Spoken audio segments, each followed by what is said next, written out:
Howdy, howdy. Thanks for joining us. We're going to go ahead and do an arena run today. And, yeah, so let's get to it.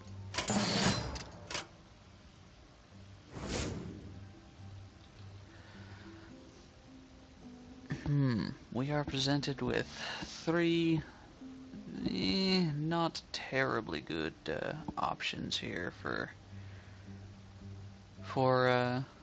our hero. Hunter's actually, is okay in the arena, but it relies heavily on synergy. Warriors are good if you can get a whole bunch of weapons and frequently get them out. They have a lot of heavy rushdown. Shamans, while good, also very heavily rely on their overload cards in order to actually do anything decent, particularly in an arena. But we're gonna go ahead and we're gonna go roll with warrior. Of the three, they are considered the strongest, and I haven't played as a warrior in a while, so we'll roll with it, see what happens. Presented with an epic card right off the bat. Well, as I was saying, weapons are very good on a warrior, so Doomsayer, while it's useful for wiping some obnoxious, it's very useful for wiping some early obnoxious aggression, particularly if you can guarantee its safety. It loses its usefulness later on, unless you have a heavy taunt wall to hide it behind. But since Gorehowl is just ridiculously good, we're going to go ahead and take Gorehowl. Arathi Weaponsmith is pretty much one of the best warrior things, because again, it gives us it gives us a weapon when we play it. Its stats leave a little bit to be desired, but considering, all points considered, Arathi Weaponsmith is going to be our choice here. Yeah, we'll go ahead and take two of them. Who am I to blame? Between these three, Razorfan Hunter is solid. I mean, it's essentially a 3/4 for 3, but it's, in two separate creatures. Booty Baby Bodyguard I personally like it. I know a lot of people don't, being that it's, a taunt and it's only got 4 HP, which means it's surprisingly easy to take out. And, but the 5 attack enables it to take out and usually trade up for a bigger creature if the opponent does not have, multiple smaller creatures that can easily wipe it out. Cleave is just very good. The randomness, can be a little obnoxious, but it is what it is. 4 damage for 2 mana is pretty solid, and it can pop shield, divine shields and whatnot. River Crocalist is okay. Gnomish Inventor is pretty solid card, just because you play it and it replaces the card you just used. Warsong Commander got nerfed pretty badly. It used to be whenever you play a creature that had 3 or less attack, it had charge automatically. So you played 2 of them and you could automatically run in. But ultimately, not too big of a change, but it was definitely enough that it warranted a kind of a love tap. I do like to try and take at least one, because if you get them early on, they're fairly solid.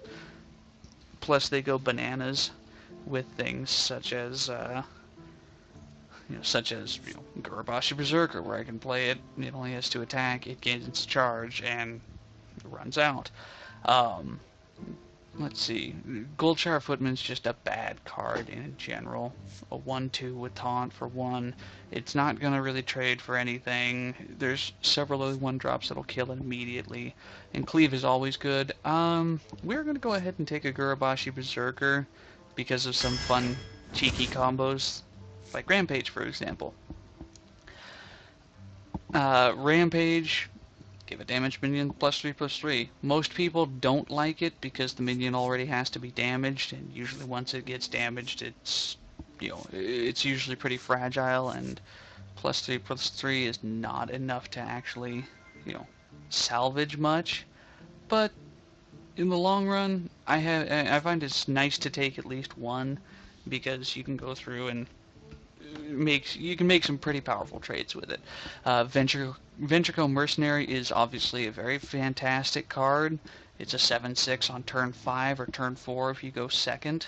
Um, and your minions cost 3 more, yeah, which means it can be used against you. But if you have your own silence, you can essentially play a strong creature for pretty free, but the silence usually comes off of a creature or whatnot and tends to screw you over or cost you more just so you can start playing less. It usually trades very efficiently, being 6 health and 7 damage, and usually, unless it's late in the game, forces your opponent to either deal with it or die.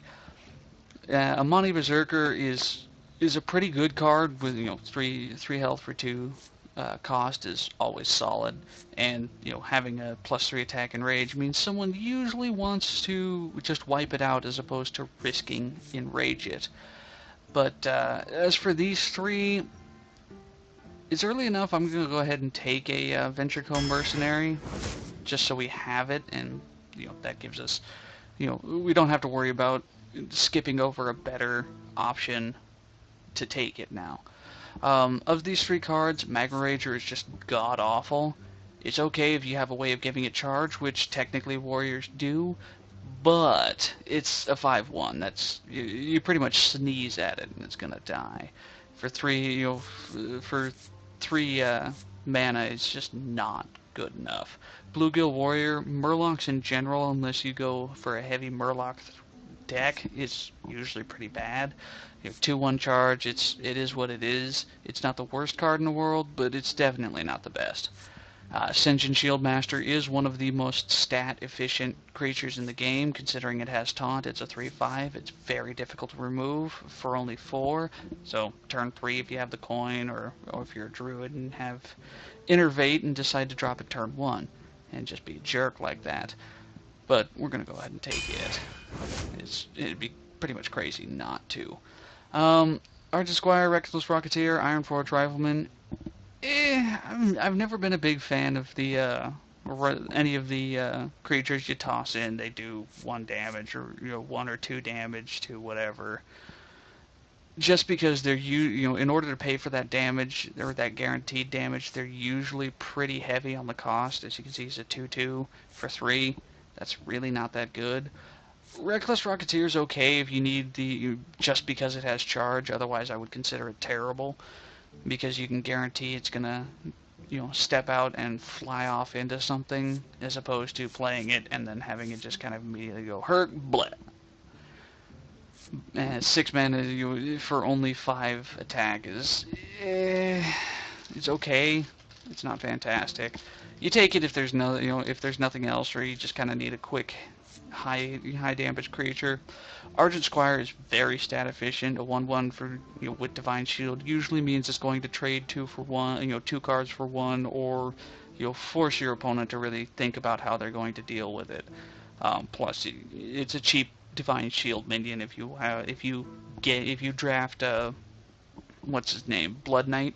It's always fantastic to oh look, Divine Argent Squire, and suddenly that 3/3 is now a 6/6 for 4 mana.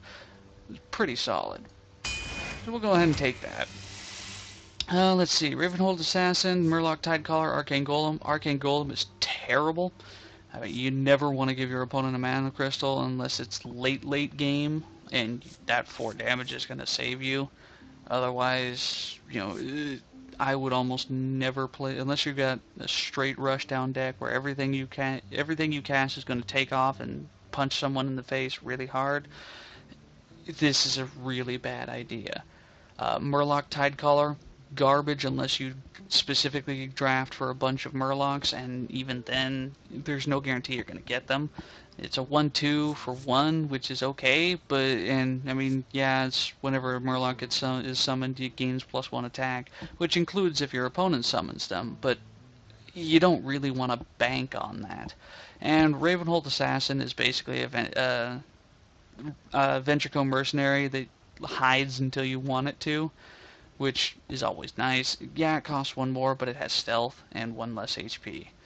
So we're going to go ahead and take that for a little more late game punch, which we're actually looking pretty solid at.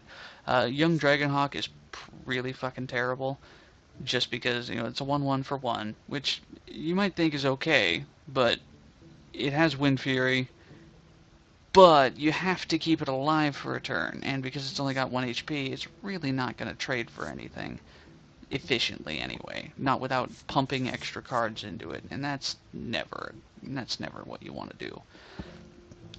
We already have one Ventrico Mercenary, and if there wasn't a Booty Bay Bodyguard, which, like I said, I'm terrible, and I tend to like taking these just because I like taunt, I would say we should go ahead and take a second one, because I know people that swear by it. But we're going to go ahead and, since we only have currently one creature that gives us taunt, I mean, yeah, we're only we've only built a third of our deck, but we only have one taunt. It's not that common in arenas to have it be heavy on taunt, but I'd like to err on the side of caution. Let's see. Frost Elemental, Acidic Swamp Ooze, and Cleave. Frost Elemental, most people don't like it. It's not that good. I mean, 6 for a 5/5, Acidic Swamp Ooze is extremely good, especially against other warriors or, pesky paladins that either drafted a whole buttload of weapons and whatnot, or, even just screwing with Rogue's tempo. So we're going to go ahead and take that. I mean, Cleave is Cleave. We already have one. I do like to have like one or two. I do like to have 2 Cleaves. I also prefer to have a Rampage. So we get Charge, Spiteful Smith, or Warsong Commander. We already have a Warsong Commander. Charge, I would like to take at least one, but Spiteful Smith is a very good minion. Whenever he's damaged, he automatically gives your weapon +2 attack, no matter what it is, as long as he's alive.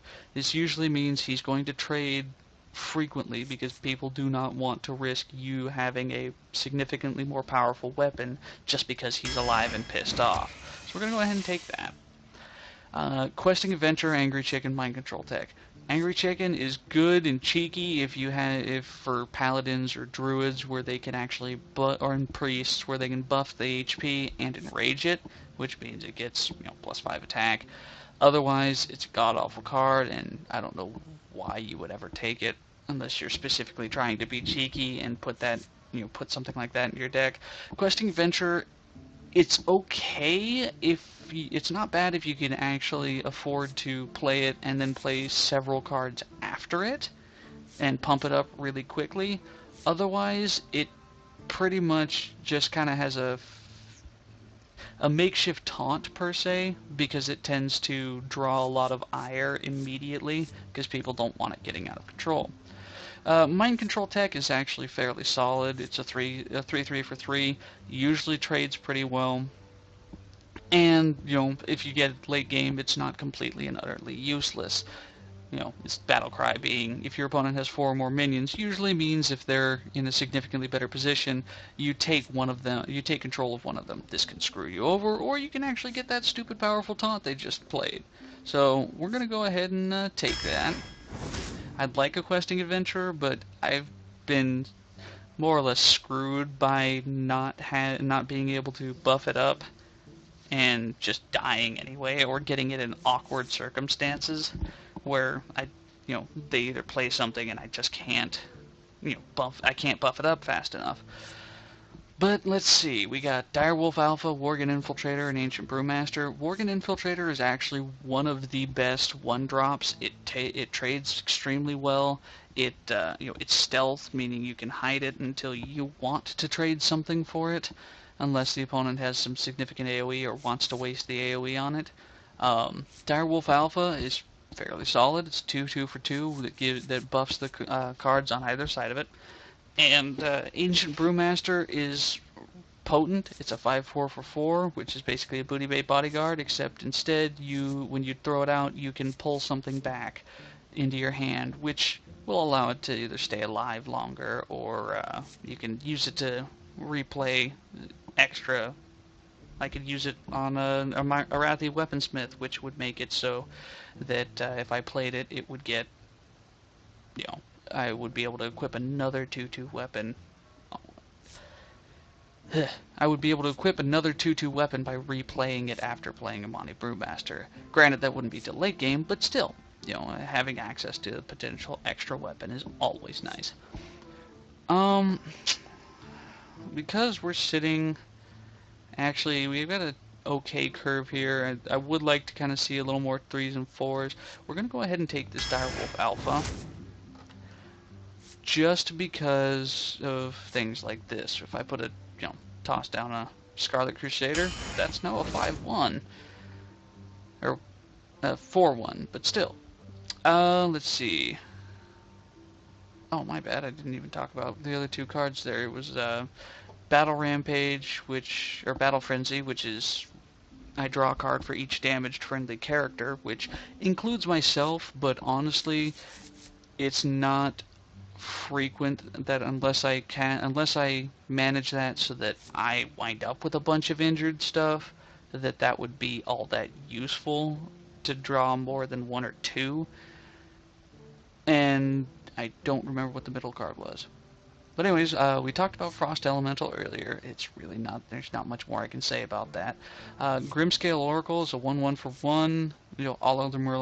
All other Murlocs, including the enemy's Murlocs, just get +1 attack while this is on the field. Really bad, just because, oh look, if my opponent happens to draft a couple of the charge Murlocs or whatnot, or the little bastard that summons a 2/2 or 2/1 for 2 that also summons an additional 1/1 Murloc. Frostwolf Grunt, really bad. It's a 2/2 for 2 with taunt, which means it's not going to trade well. It dies to several 1-drops and spells, but ultimately we're a little on the heavier side. Currently, a significant portion of our deck costs more than 4 to cast, so we're going to go ahead and take a Frostwolf Grunt. I don't really want to, but it's, not the worst idea in the world. So we got Mountain Giant, Big Game Hunter, and Shield Slam. Mountain Giant, ideally, we're not going to be sitting on much of a large hand, which means this is not really going to be all that useful to us until late game, and even then we have Ravenhole Assassin, Ventrico Mercenary, Gore Howl, Spiteful Smith, and that's, at worst we can't play it until turn 10, or at worst we can't play it until turn 10, and it's just not that good. Big Game Hunter, 4/2 for 3, with the useful thing if your opponent buffs the crap out of something, like if you're playing against a priest and they use Inner Fire and Divine Champion or whatever, and the double the health, and then make Inner Fire, which makes target minion's attack equal to its health. Useful for buffed up minions. Shield Slam, honestly, we don't have a shield block. We're hopefully not going to have to spend too much time buffing, like basically using armor up, and ideally we shouldn't wind up with too much wasted mana sitting for a Shield Slam. It can be very powerful, but I would rather have a Big Game Hunter instead. Just because of that battle cry. Let's see, we got Execute, Direwolf Alpha, and Voodoo Doctor. Voodoo Doctor is not terrible because of the battle cry, but it's not really that good either. We already have a Direwolf Alpha, which, a second one isn't a terrible idea.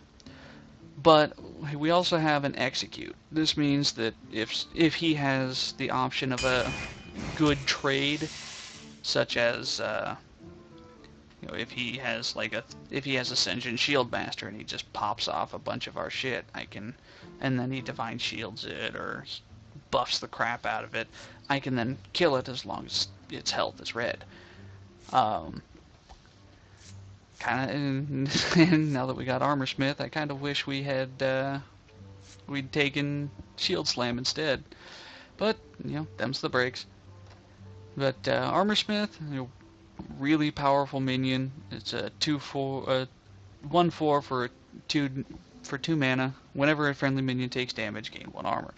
Mana Wraith is okay. It's a 2/2 for 2. All minions cost 1 more. This can actually kind of screw us over. It's nice if you get a turn 1 and you coin it out, but otherwise not that good. Mana Addict, terrible. 1/3, useful for maybe a mage or a druid, someone that can cast a whole bunch of spells in 1 turn. For us, not so good. So we're gonna go ahead and take the Armor Smith because, why not? Let's see. Mad Bomber, Loot Hoarder, Stone Tusk Boar. Stone Tusk Boar is what it is. It's a 1/1 with charge for 1. It's not bad. It's not great. You can use it to kind of pick off something like if someone has what's what I'm looking for, a Scarlet Crusader. Where is she? A 3/1. Anything that's got high attack but low health, you can use it to pick it off or whatnot. I could use it to toss out and then use an execute to damage something giant, execute it. But at the same time, I could technically also gamble on that with Mad Bomber. Loot Hoarder is a 2/2 or 2/1 for 2 that draws a card when it dies. This means I can usually trade it efficiently and replace it with something else from my deck. It's not fantastic. It's very useful, but it's not the best card in the world. Mad Bomber, is a 3/2 for the same cost, and when you toss it out, it will throw 3 bombs at anything in the area. It randomly picks from all available targets except for itself. This usually, if you get lucky with the RNG, you can wipe out some obnoxious weenie-sized creatures early, especially if it's one of its only targets. At worst, it has 2 targets, you and the other guy, and at best, it has a 25% chance of hit, or a 33% chance of hitting anything. But we'll go ahead and take it. We're kind of getting a little heavy on the 2 drops here.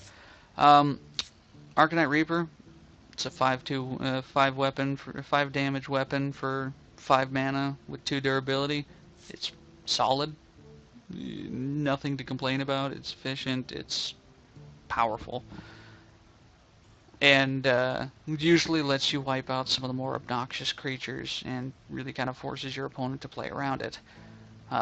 There's Battle Rage again. It was not really that useful.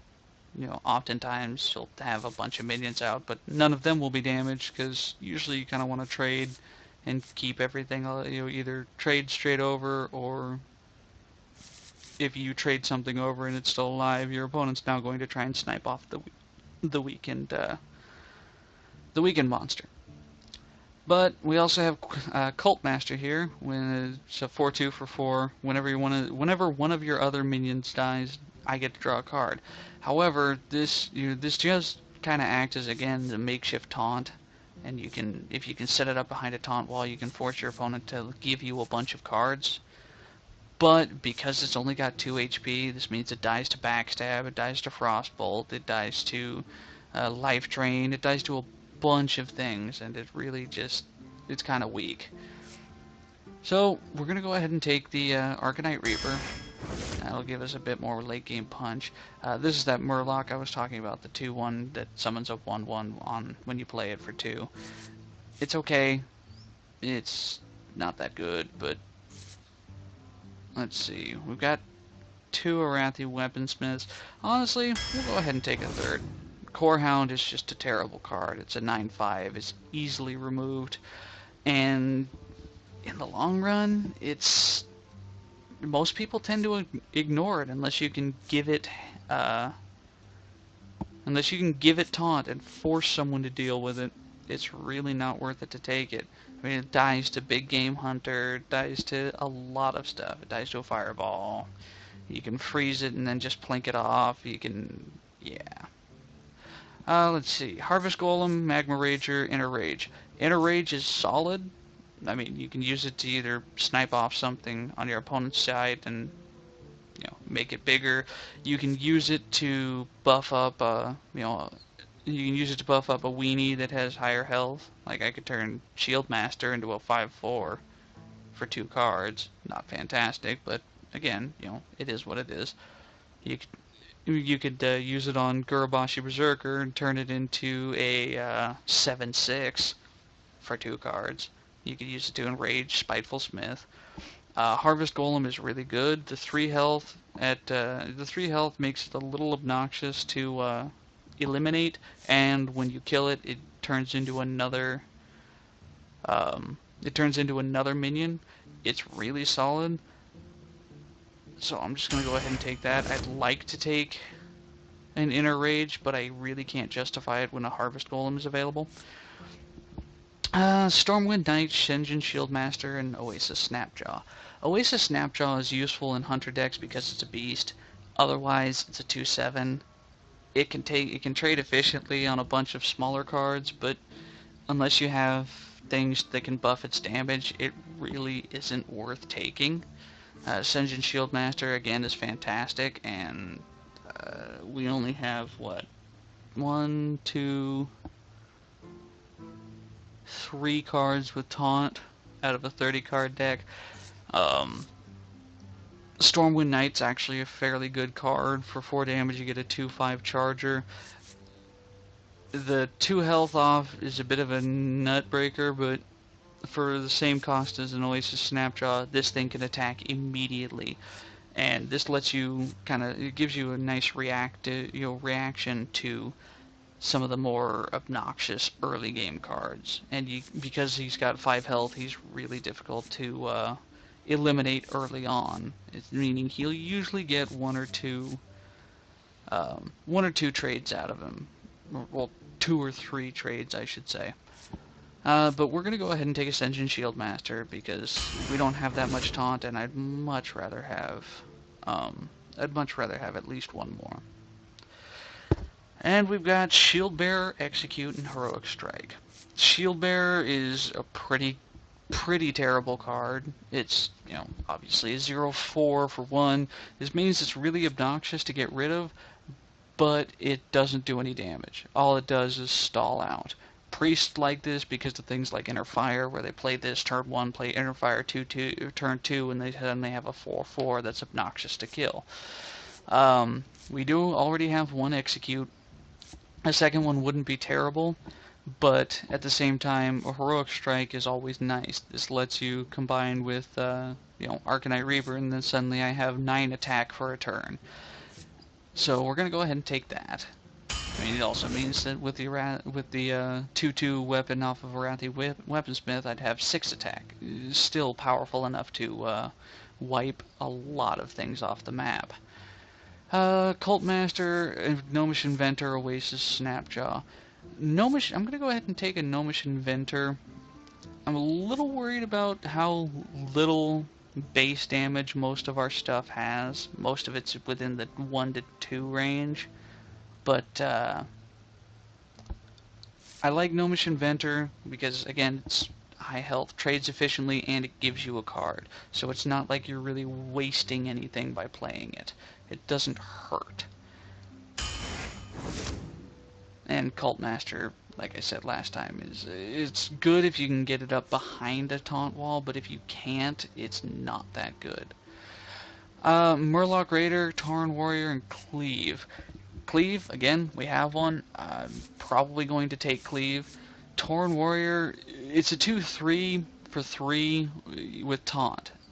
The 3 health means it's going to die fairly easily. Yeah, it has an enrage effect, which is kind of unique, as you don't see many things with taunt have an enrage effect. But, like I said, the 3 health means when someone runs into it, they're going to just flat out kill it. They're going to avoid enraging it unless they have a way of just trading a creature for 1 or 2 damage and then killing it immediately afterwards. They're not going to let that sit up.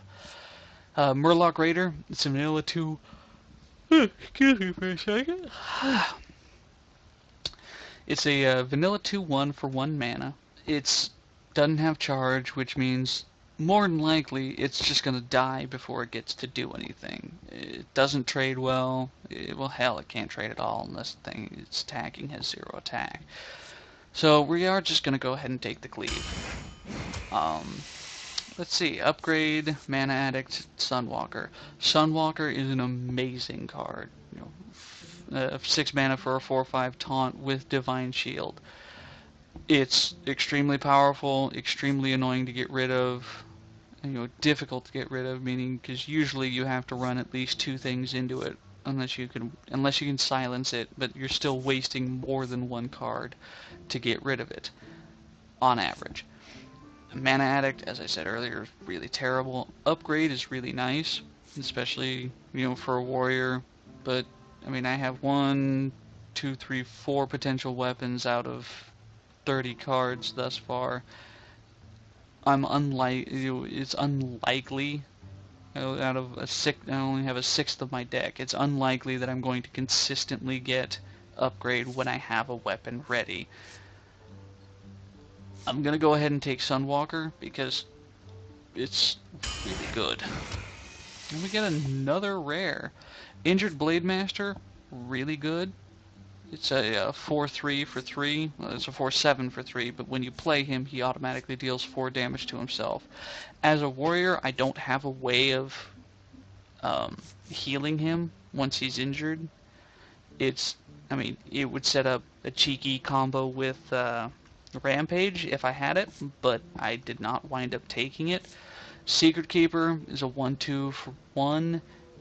Whenever Secret's played, it gains +1/+1. This is useful in a Hunter deck or in a Mage deck where they want to play a lot of secrets. Paladins have 4 secrets, I believe, and that's they can be useful there, but not amazingly so. Commanding Shout means I can make a whole bunch of trades and leave my stuff alive, and it draws me a card. It's not terrible, it's not fantastic. Because we have a decent amount of taunt stuff, I'm going to go ahead and take the Injured Blademaster, even though I don't have a way of healing it. So that completes our deck. Let's go ahead and play our first game and see what happens, shall we?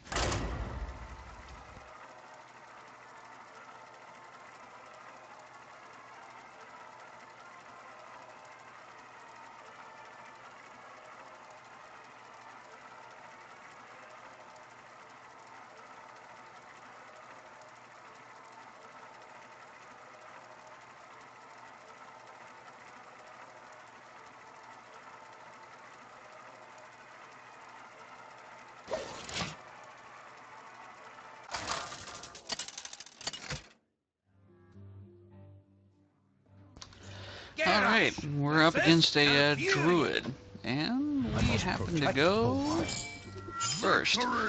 So, Druids can be a bit problematic in that they generate armor and 1 attack whenever they use their hero power. This can be annoying, but it means a lot of our 1-drops are not that fantastic anymore. We ditched our whole hand because, the 3/3 on turn 3 is not good. Job's done. And, especially if we're tossing his battle cry away in order to do it. Our hand filled up with more crap that we can't play. Hopefully he does not have much in the way of things he can play. I was kind of hoping he wouldn't have something like that. If we get really lucky with Mad Bomber, this could... Come on, hit her. Hit her. Oh. Well, who. That was pretty much how I did not want that to go. Had I been really lucky and killed the acolyte, or whoa, really? I'm actually kind of surprised that he did that, considering I can kill that, and I mean, yeah, he doesn't have, all he has to sacrifice is a his divine shield to kill it, or take two damage himself. But I didn't want to play Scarlet Crusader because he could just trade his divine shield and take 2 damage to kill it, and that means I wasted my turn 3 for no reason. Odds are he's probably going to kill my Mad Bomber and sacrifice his divine shield, like I figured. But what that means is next turn I can play Arathi Weaponsmith. Try this. And I can go like this, meaning he cannot kill his one and still leaves me with 1 shield. And this means that he can't run his Amani Berserker into it and enrage the Amani Berserker without killing his own creature. So we drew Booty Bay Bodyguard, which, again, personal favorite, not a huge, fantastic creature, but not terrible either. And we immediately pick up Arcanite Reaper. I think our best bet here would be to play the Booty Bay Bodyguard, kill his Amani Berserker, leaving our guy up behind the taunt wall. The Booty Bay Bodyguard being a 5/4 means he can't run he can run his Chillwind Yeti, but his Chillwind Yeti still dies. The thing about Chillwind Yeti is it's cost efficient in that it has just slightly more health than most 4-drops, meaning it can it can run in and take the punishment and usually still live. It just trades very efficiently. He's gonna go ahead and wrath our Arathi Weaponsmith, which isn't terrible. That's actually a pretty smart move. I'm curious to see whether he'll go ahead and trade the Yeti. If he doesn't, that's actually a very good thing for us. Now he's gonna go ahead. I kind of had a feeling he would. Which, isn't the end of the world. Really not that big of a deal. We're gonna go ahead and we're gonna go ahead and play Ventrico Mercenary, because we kind of want this to act as a taunt. We want him to try and forcefully deal with this versus actually punching us in the face. We could have thrown we could have thrown Sunwalker out first, but that doesn't really help, is because he has a cheap little creature he can just punch off the Divine Shield with, and then it dies to Sunfire or any of that. That's nasty. It looks like he's going to make us he's going to try and force us to trade for that, which we don't really mind too much, because honestly we don't really have much else we want to play at the moment. We will go ahead and play Gnomish Inventor, even though it cost us 7. And we'll just punch that thing in the face. If he wants to finish it off, okay, we got our use out of it. All it did was eat up a turn where we would only have wound up playing that anyway. I mean, yeah, if we didn't have him around, we could have played Scarlet Crusader as well, but really, not that big of a deal. Scarlet Crusader, again, can be easily taken out by a combination of what he's got on the field. So, next turn, if, Ventrico Mercenaries still on the field, that's not pleasant. Okay, I did not want that, but he went ahead and killed that for us, so we're actually going to, this turn, we're going to play Warsong Commander, followed by, I don't know why he didn't attack me there, but okay. We're going to go ahead and play Warsong Commander, because as long as we play it first, this now gains haste. So, we get a guaranteed hit, meaning this is now paid for itself. Instead of popping the Divine Shield with whatever, and then him inevitably, just auto-attacking it with Shapeshift. Where shall I See, now we've given him a nasty... Oh, you want to play it that way. You're still going to take the 2. Okay. That's not that big of a deal. Because,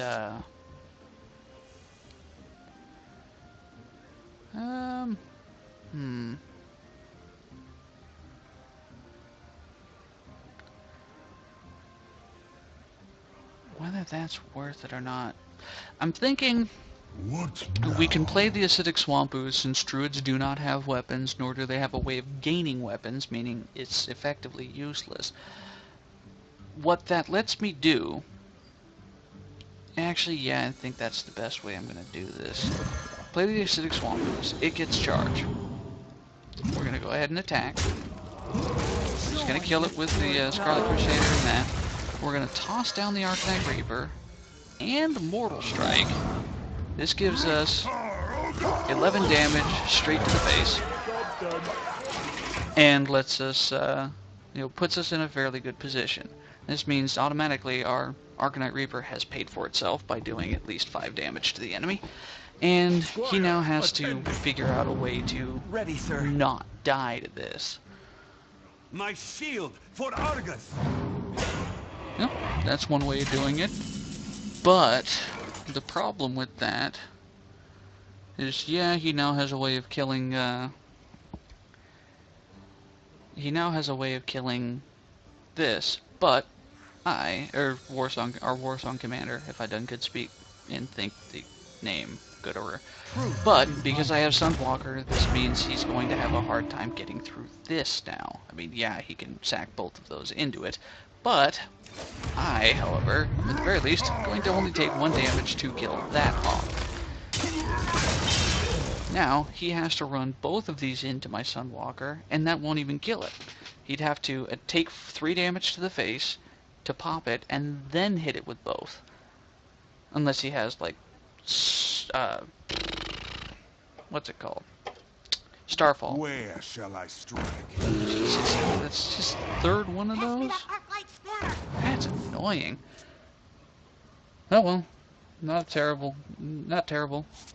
Especially because we just drew Mind Control Tech at the absolutely perfect time. So, let's see what happens here. Come on, grab the Druid. Grab the Druid. Oh. That's not what I wanted. Jerk. Oh well, not a big deal in the long run, because now we can go like this. It makes, this is going to make, this guy efficient, but it means I can go like this. He's now a 5/4, and I can, start pissing him off even more. Because, what we have in our hand, we've played a lot of our 2 and 3 drops. We have 15 cards. I'm gonna go ahead and, give him the Warsong Commander, just because this means that I can go like this and this. Yeah, that leaves my Sunwalker a bit more exposed because I willingly gave up the Divine Shield, but that means that he has to deal with this or he's going to face a lot of problems. Swipe is actually a very good idea. Kills that off, but that still leaves him having... Oh, no, that actually wipes my board. So it looks like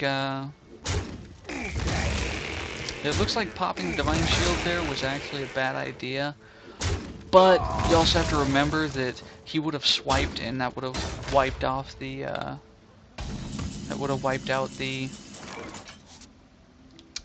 That's what I'm looking for. That would have wiped out the Divine Shield anyway. I don't know why I couldn't think of that word. We went ahead and played Spiteful Smith because it can kill his Gnomish Inventor, and if we want him to enrage this, that is very bad. I do not like that. that just got even worse. Okay. Well, our situation went from bad to oh crap very quickly. So, question is, do I play... That's... what, 11 damage? That'd leave me at 9. 12 damage, that'd leave me at 8. I'm gonna go ahead and go like this. And we're gonna let that thing live for right now. Because I can take it out with Cleave and the Ravenhold Assassin.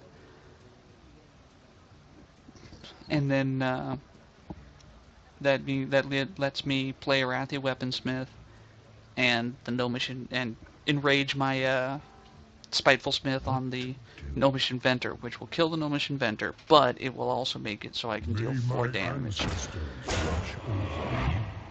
That's getting really annoying because I have no guarantee that I'm going to kill the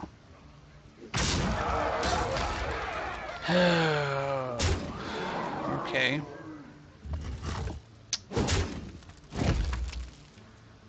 So just hope like heck it hits. Okay. That oh, dang it. Problem solved. I did not, on second thought, in hindsight, I should have ran this guy into here first. But I didn't really have much of a choice here. Let's see, that's 6, 7. I should not have played the Harvest Golem. If he gets 2 damage, I'm toast. Any cheap creature that charges could kill me. Well, most cheap creatures. I'd wager he's probably going to get rid of my Spiteful Smith just so that I don't have 4 damage in, so I don't have a 4 damage weapon. I must safeguard. Ah, there's his 2 damage. That's well played, and I'm dead. Well played. I choose. Yeah.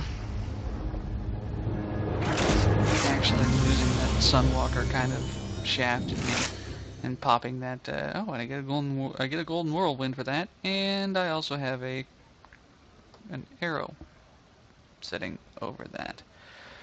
Well, that happened, and that puts us 0-1, which. Yeah, whatever. That was a bit of a misplay.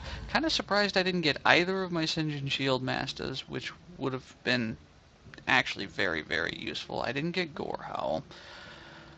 Nor Injured Bladesmith. The big game hunter. If I had drawn the big game hunter or the armor smith, I would have been in a significantly better position, and the execute would have helped too. But that was all in the cards I had left. Oh well, you win some, you lose some. Let's go ahead and on to match 2, shall we?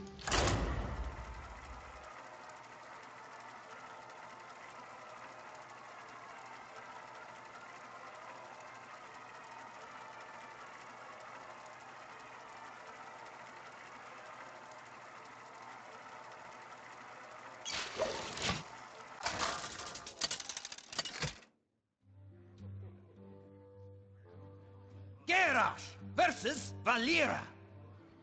Watch your back. Victory or death! Alright, we're against a rogue. We are going second, which gives us access to the coin, which means we could have a turn 4 Spiteful Smith or a turn 3 Gnomish Inventor, either of which would be a fairly solid play. We are, however, we're going to go ahead and chuck the Arcanite Reaper and the Spiteful Smith. I should chuck the Gnomish Inventor. Yeah, I'm going to go ahead and chuck the Gnomish Inventor because we only have a 2-cost spell. That doesn't give us anything to play until at least turn 3. That's never a good thing. And we got dealt poop. That actually really sucks. We did get Heroic Strike, which is definitely something. We're gonna go ahead and pass. We don't want to coin Acidic Swamp Ooze because of the cheeky combos that a rogue has with weapons, and this can really be used to disrupt their overall flow. We're gonna go ahead and armor up. That nullifies the knife damage, and we're gonna probably coin out the Senjin Shield Master. We could coin out the Gurubashi Berserker on turn 4. The problem is then when she hits turn 5, she could just immediately assassinate it, which really just kind of shafts us over more than anything else. So we're gonna go ahead and pass turn, let her play something. I'm not really certain why she didn't attack, but okay, we'll roll with it.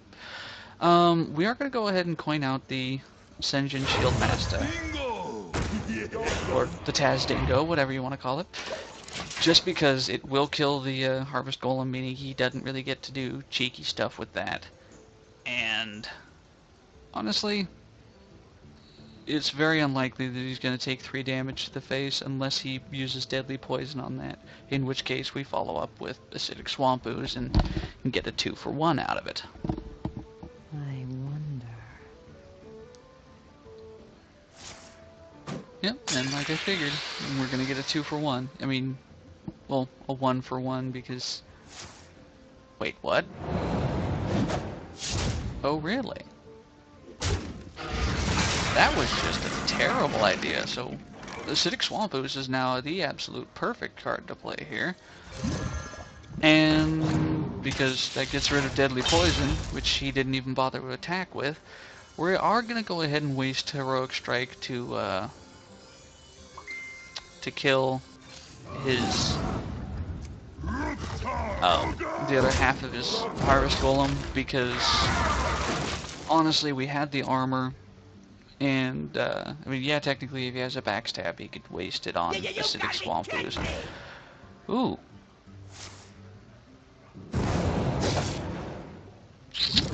Okay, that hurts. That's gonna hurt a lot. We're gonna go ahead and go like this. We're gonna armor up. We want the Direwolf Alpha there so that, like, if he plays another minion, I can just cleave and execute. That way we have the Direwolf Alpha out. I'm hoping he plays another minion, or he'll just... Why? Why would you do that? What is wrong with you? That was the stupidest play imaginable. But I'll take it. Because, honestly, you just saved me the problem of dealing with that. You could have done 6 damage to me, and then forced me to trade my own wolf out. Instead, I'm sitting here at above full health because for some reason he felt it was more prudent to keep that off of oh, okay. I can't pretend to know what he's thinking. But okay. So go ahead and attack that. This means he can't attack me without wasting removal. And I'm okay with that. Because that means, you know, Frostbolt Grunt is a terrible card, and it doesn't trade, and it's easily removed. But honestly, if he wants to, I mean, just like that. If he wants to give me efficient trades and whatnot, I'm okay with that. This is actually very fortuitous to get both of our cleaves, because it means we have a good chance of killing that Core Hound. And if not, which we did, so I don't have to worry about it, we can go like this. Boop. Boop. we still have both of our creatures. This means he's likely to trade the Twilight Drake in for my Gurabashi Berserker.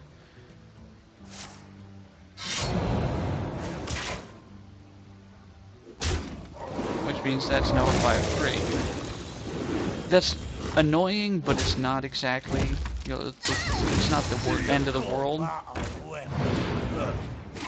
Because, well, this right here.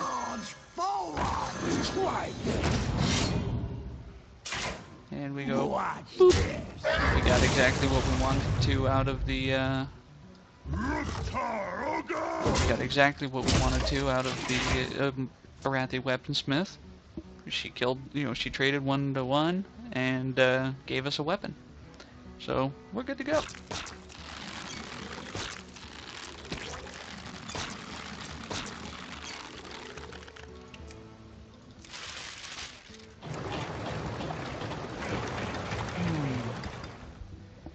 This is definitely one of my least favorite boards, though. There's not all that much to do. Oh, stop it, phone. I am master of magics. You gotta be kidding me! Oh, sounds like he picked up a second Venture Co-mercenary, and oof, Dalaran Mage. That is not fantastic. Okay.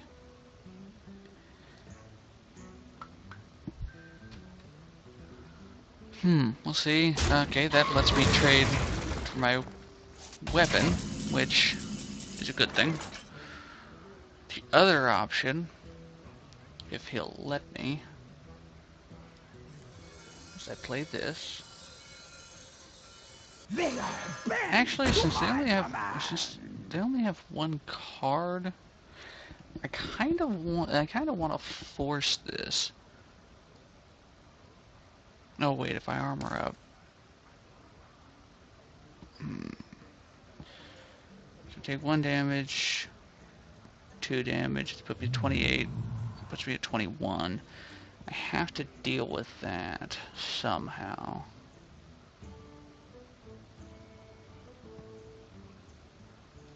So, we're actually... That'll put me down to 22.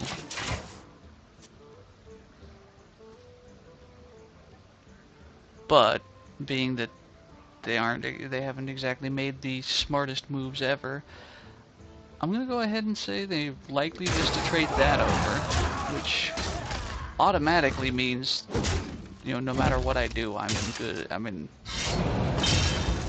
in good, because now I can go like, I can just play her, poke it, and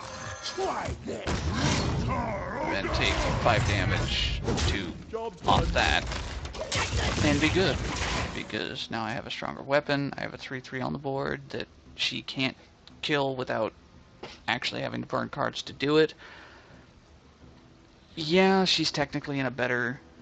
I don't know. Fat Fudge is in a better position because they have one more card in their hand than I do. But judging from the way they're playing, they're not, like, I would wager that what's in their hand really isn't all that useful. Hence why they used an uncomboed card to wipe out my 3/3 when they could have actually dealt, what, 5, 6, 7 damage if they really wanted to. But I'm not going to complain about their misplays. So, play both of those. Play both of our minions. Odds are, I'd wager she'll probably wind up using an assassinate on the Scarlet Crusader. Or she's just gonna backstab it or whatever. Oh, Shiv. Still, kind of a waste. This is why you don't want to let...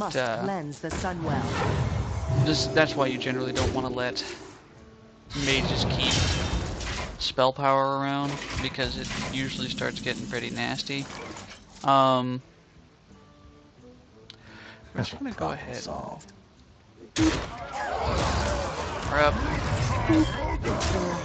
Play our Argent Squire. because it's obnoxious. I'd wager this is probably gonna get. She's probably gonna go balls out to get rid of this guy because he's actually a very big threat. We should get at least one more shield master. Dingo! Yeah. Devil. Not really sure why I traded that, but oh, okay. I'm not really that worried about it.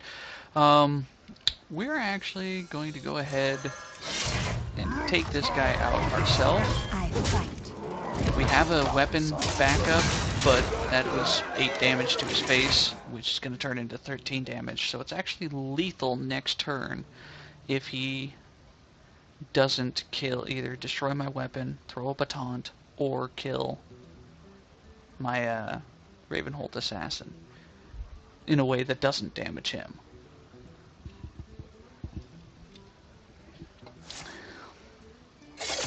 Well, that's a start. We're still at lethal. Oh, no, now we're not. That's annoying, but my weapon's bigger. We'll see whether he plays anything.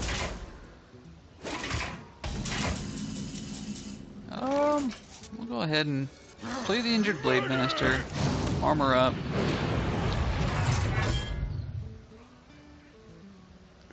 Let's see, that's 5, that's technically 9. Yeah.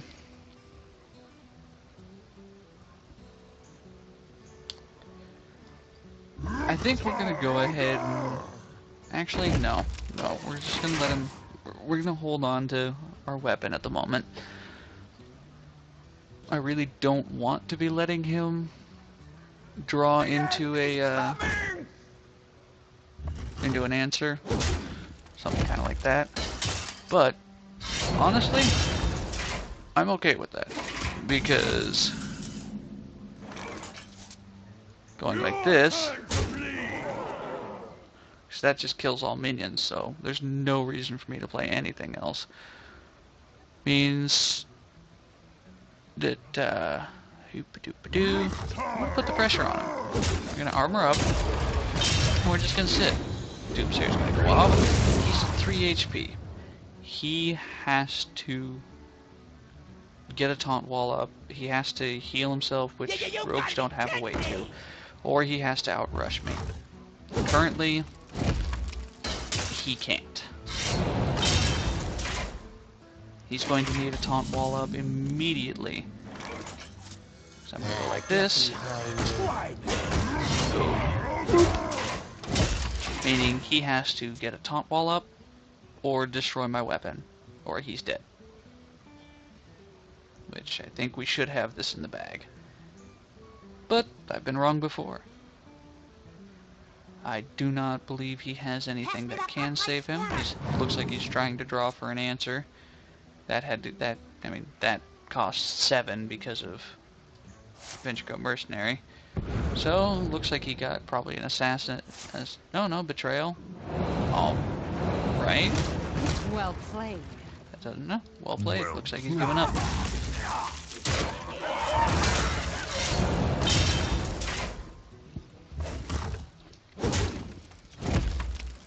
If he plays out his turn, really? You're gonna play out the rest of your turn and then cancel instead of just whatever. Anyways, that's GG, and that brings us to 1-1.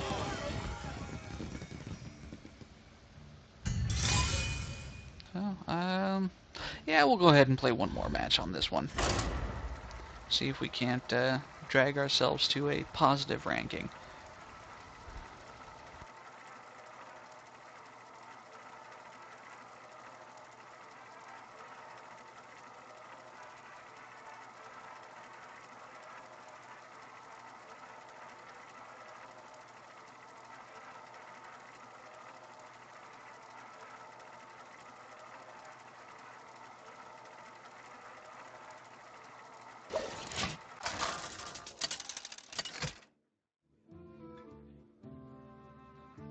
Garrosh versus Uther. I will fight with honor. Victory or death! Alright, We're fighting against a paladin. We get both of our cleaves and an Arathi weaponsmith, and we're going first. I'm going to go ahead and toss one of our cleaves. We'll hold on to the Arathi weaponsmith. I'd prefer to have something a little cheaper, and mind control tech was not what I had in mind. Not a terrible card, not a terrible thing, because paladins tend to have a lot of weenies that they play out pretty quickly, which means we could wind up being in trouble. We didn't get any fiery war axe, which honestly really sucks. Fiery war axe is a 3-2 weapon for 2 for warriors. He leads off with a leper gnome, which is good because it's a 2-1 for 1 that guarantees 2 damage to the enemy hero when it dies. So it's not bad. It's just not exactly fantastic. It usually trades efficiently, but it's 2 damage to the enemy hero. That usually is not enough to end the game. This does, however, let me go like this and go boop boop and clear his board. Yeah, I take 2 damage from it, but that's not that big of a deal. It means I wasted his turn 2. Drink with me, friend. Oof, that would have been a better target for... Why would you... We hunger for vengeance. That's not good. Try We're gonna go ahead and eat 3 damage to boop that thing.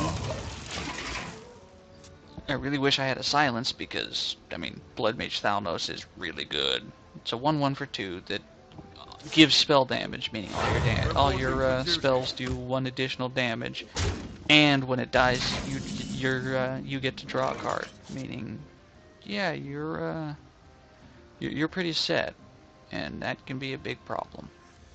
But we're just gonna go ahead and break it. Obnoxious, but whatever.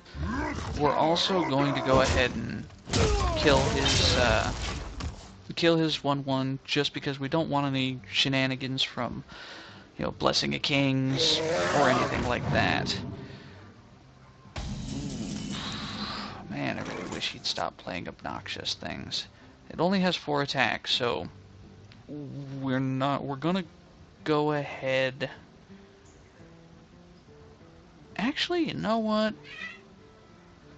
Hey, goodness, what? We're gonna go ahead and play our other Arathi weaponsmith. Play Heroic Strike. And we're just not going to let him have anything on the field. It occurs to me now that I could have done that without playing my second Arathi weaponsmith, but oh well. Little late for that. Not a huge deal in the long run.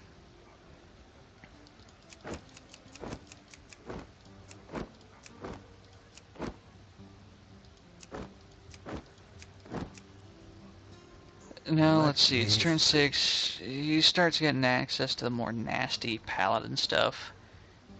Right about now, he's got, like Guardian of Kings and whatnot that could be coming up. Avenging Wrath is pretty good. He has the potential to do a lot of damage here. And it looks like I face tank most of it, which means his RNG sucks. It sucks to be him. He is hating life right now.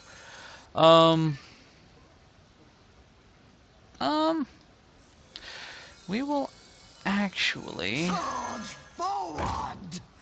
instead of playing Gnomish Inventor this round, we're going to go ahead and play Armor Smith, because she gets charged as well, but because it's also better if he has, like, Consecrate or whatnot. That means I get a lot of armor out of this.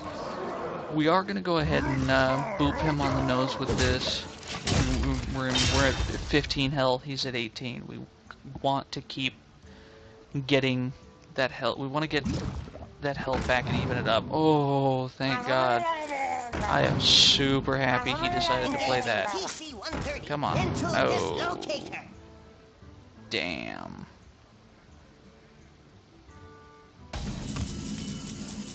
Well, about that.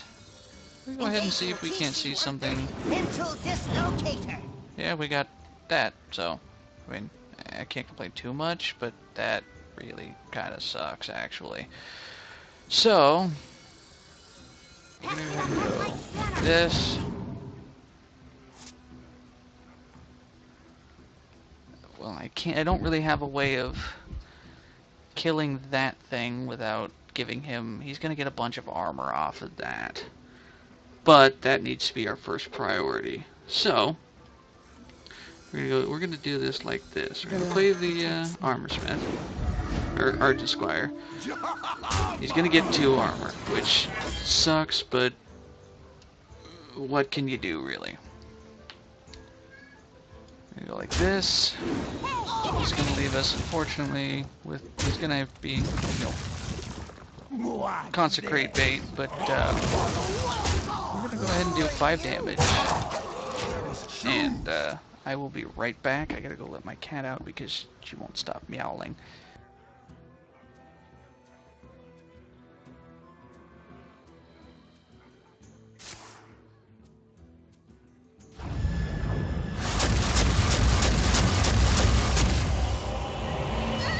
Oh, that was pretty much worst case scenario there.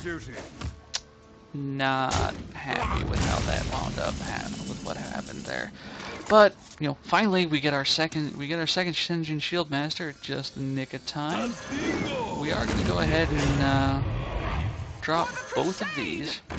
We're gonna keep his board clear as much as possible. We're just gonna start rushing him down. We want to keep a taunt wall up at all times, meaning he can't. You know, as you can see, I've constantly kept his board clear. I do not want to let him have the chance to get momentum. Naturally, he's going to copy that.